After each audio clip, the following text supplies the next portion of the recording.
आज तुम्हारी हलफ बर्दारी का दिन है और आज के दिन भी तुम माँ के पास आने के बजाय अपनी फुफ्फी के कमरे में चले गए। तबीयत खराब है उनकी, साफ चेहरे पे दिखाई दे रहा है, जाना ही था उनके पास। नहीं बादशाह, तुम हमेशा से यही करते हो। तुम हमेशा अपनी फुफ्फी को अपनी माँ पे तरजीह देते हो।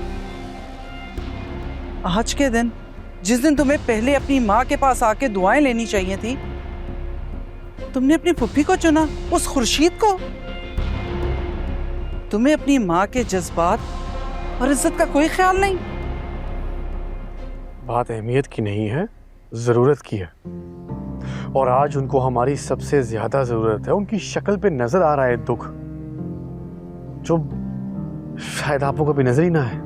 तो ये दुख और तकलीफ उसने खुद चुनी है, हमने नहीं, बल्कि खुद उसने अपने आप को जबरदस्ती उस कमरे में बंद किया है। आपको पता है मसला क्या है सबसे बड़ा? कि आपने इस घर की रवायात, असूल और अपनी अना को हर चीज से ऊपर रखा। कभी ये सोचा ही नहीं कि इसके नीचे कितने दिल दब चुके हैं, कितनी रूहें जख्मी हो गई हैं। एक लम्हे के लिए अगर आप अपनी अना को एक तरफ करके देखें और समझने की कोशिश करें ना अम्मा पापा को, तो शायद आपको भी उनका दुख नजर आए। जो बगावत इस हवेली की रवायात के आड़े आती है, उसे इसी तरह कुचल दिया जाता है। और खुर्शीद, उसने अपनी हर हरकत और बातों से हमेशा इस हवेली की रवायात को कमजोर करने की कोशिश की है।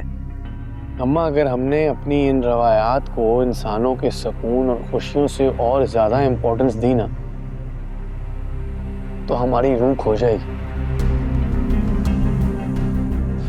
इसीलिए मैं आपसे दरख्वास्त कर रहा हूँ कि एक लम्हे के लिए, सिर्फ एक लम्हे के लिए, ये रवायात के पर्दे से बाहर आके दुनिया को देखने की कोशिश करें। शायद आपको भी सुकून मिले और सच्चाई नजर आए।